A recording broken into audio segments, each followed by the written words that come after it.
other news, wildfires in Canada are threatening tens of thousands of people in British Columbia, which is now under a state of emergency.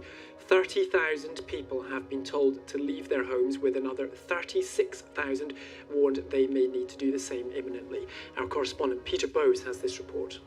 Oh my God. The intensity of the flames is terrifying.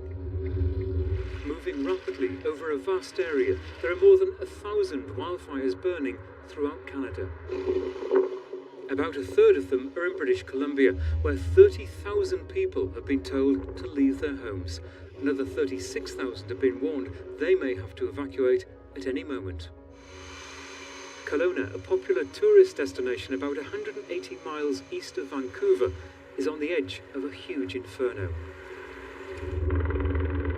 The fire has already destroyed several homes in the smaller community of West Kelowna, with embers from that blaze travelling in the wind over a lake to ignite more structures. Officials have urged the public to cancel all non-essential travel to the region. At this time, we are strongly recommending that people with plans to travel to fire-affected areas throughout the central interior and southeast in the coming days to cancel those plans. We need tourists and travelers to take this situation as seriously as the residents of these areas do. To the north, Yellowknife, the capital of Canada's Northwest Territories, is now a ghost town. Over 2 days, almost the entire population of 20,000 people were evacuated from their homes, leaving the city by road and air to escape a fire encroaching on their community. Officials said it had been an extraordinary achievement to get everyone out. The fire, caused by lightning a month ago, is still threatening the city, although cooler conditions have slowed its progress. But gusty winds are forecast, and officials fear they could further propel the fire towards the city boundaries. This is an epic struggle for firefighters. Reinforcements have been brought in from as far away as South Africa, with local resources stretched to the limit. In a nation used to forest fires, this countrywide crisis has reached a level never seen before. Peter Bowes, BBC News. Well, earlier on I spoke to Laura Wilson at the Central Okanagan Emergency Operations Centre. She gave me the very latest. Yes, we're 3 days into a very incredible firefight here in Central Okanagan. We are currently still dealing with 3 active fires in the area, which has seen the evacuation of 10,000 homes, as well as another 10,000 people who are on evacuation alert in our area.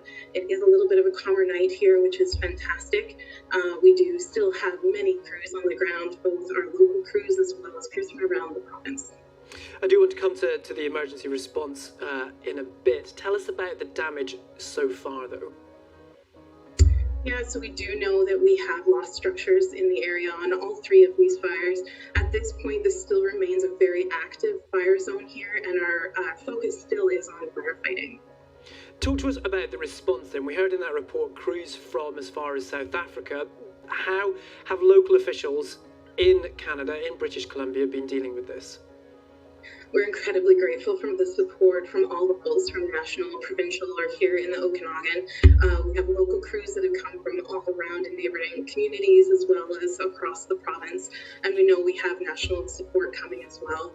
This is incredibly important as we work together as a big nation, basically, to fight this community fire here. For people who are not in an immediate need to evacuate, what is your advice to them? Really, it's about being ready, and this is a great emergency advice in any situation, but it's about making sure that you have documentation, the medications, the things that you need to get out in an emergency at a moment's notice and be out for a few days. So it's really important that people take the time now, before an emergency happens, before officials tell you that you have moments to leave your home, that you've thought that through, you've created plans and connections with loved ones as well. And in terms of resources, is there anything people can do to help ease the pressure on things like water? Yeah, I think really it's about working the best with your emergency personnel on the ground here. We have a local website, courtemergency.ca, that we encourage anyone in the area to follow, sign up for emails. The most accurate information comes out there, and that's where we help.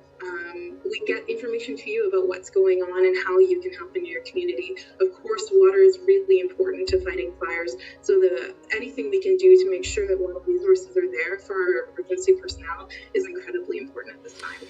And Laura, just finally, is there any sense of how long this will go on for? Yeah, unfortunately for those that are impacted, this could go on for a long time. We know that we're doing our best and we're still in a very active fire response right now, but we will continue to support local people as we continue to walk through this situation together, knowing that there is structural loss in the area. This will be a long process for a lot of people.